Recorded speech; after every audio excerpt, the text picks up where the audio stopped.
CSC are the market leader in ABS in terms of number of new issuance structures. So we've really felt the impact of the prolific rise of the non-bank lending sector. And I know that's a sector that EY is super active in. So I'm very excited to hear Jenna's insights today. Hi, I'm Catherine McGrath, EMEA Head of Relationship Management at CSC. So I look after the existing book of business that we have, which is a rather large portfolio. And we collaborate often with Jenna Picken. Introducing Jenna. Jenna is Securitization Lead and Director at EY in the Corporate Finance team.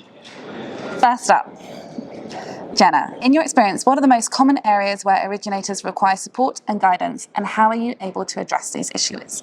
So I think it's really important to recognise that every client, every issuer is unique and has their own set of experiences and their own setup. So it's really important for us as advisors to make sure we tailor the support and guidance that we provide to that client and to their experiences.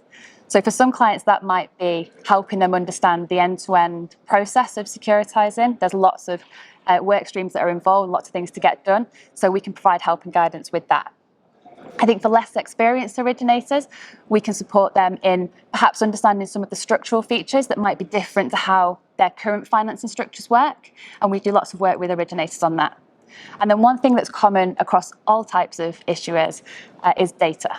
So for those that haven't reported under securitisation regulations before, it's familiarity with the data and the templates. It's also how to present that data best to your banks and investors and to rating agencies. So we spend quite a lot of time with our clients helping them on the data work stream. And we can definitely attest to that. It's an advisory, it's a structuring role, it's an execution role. Exactly. You are many things to the client, and especially if it's an inaugural issuer, you are really holding their hand from inception through to their first securitization warehouse. I think that's right. From the first deal to maybe 10 deals, 15 deals down the line. So it really is a process. Next question, Jenna. How do you work with clients to tailor debt advisory solutions to their specific needs and objectives? Yeah, I think it's one of the things that we do upfront on every transaction with every client is we spend a good amount of time with that client in the business, with the management team, really getting to understand how they do, what the product is, how they underwrite, who the people are that are involved, spend lots of time with the management team. We pride ourselves on being an extension of that team in a transaction. We're not just transactional, and therefore building those relationships with the management team is really, really important, and really understanding the product and the business.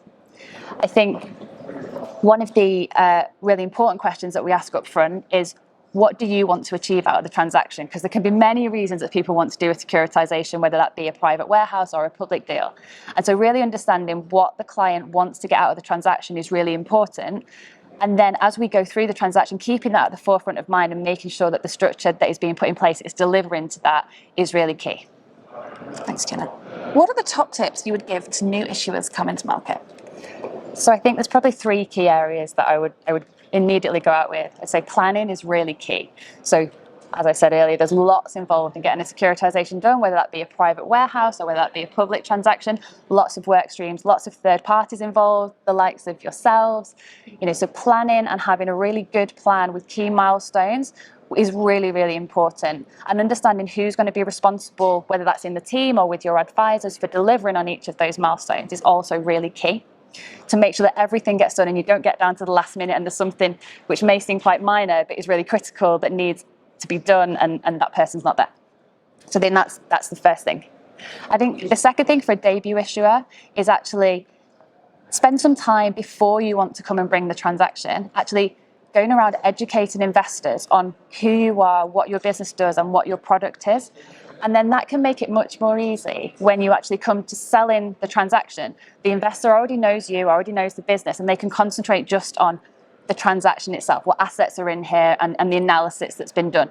They're not trying to understand, okay, are you a consumer loan provider? Do you do second charge mortgages? Do you do autos? How do you underwrite? All of those questions, ideally, you want them to have a good feel for that before you get into actually running the transaction.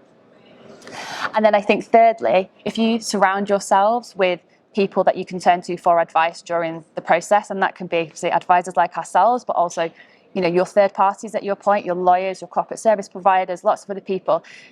For debut issuers who haven't done this type of structure before, you want to be able to ask those questions of the people that are involved and not just assume something is what is happening. So I think having people that you know and trust around you to be able to bounce ideas off and ask questions is really, really key. And just picking up on a point you said there, it's an educational process for new issuers. Yeah. And it's similar our side. Often they haven't come across what an orphan SPV is. It's a fairly abstract concept. So we really take the time in conjunction with yourselves, you know what this is like, just to explain and scope out the roles that they need to put together, you know, a new funded line, a new warehouse, a new public deal, whether it's backup servicer facilitator, security trustee, cash manager. These are all new roles. Correct, exactly. In your opinion, what is the most important factor for a successful market debut, and how can issuers ensure they are adequately prepared? I think some of it we've probably already covered around being prepared, having a good plan, speaking to investors early. But I think all of that comes down to just being ready. So, we've seen over the last 12 to 18 months, markets can be quite volatile, and you never know when the right window may pop up to do your transaction. And similarly, when markets may close, the market might not always be the most conducive to doing a deal, particularly a debut deal, at the point that you're then ready.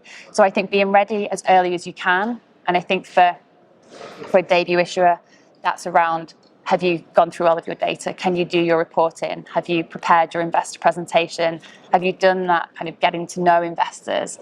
Have you got your third parties lined up, or do you know the right people that you're going to go to? So I think being as ready as you can so that when the right window comes along, you have less things to do in order to actually execute in that window. So timing is everything. Timing is key, yeah. Jenna, thank you so much. No, you're very welcome. Thank you. Today.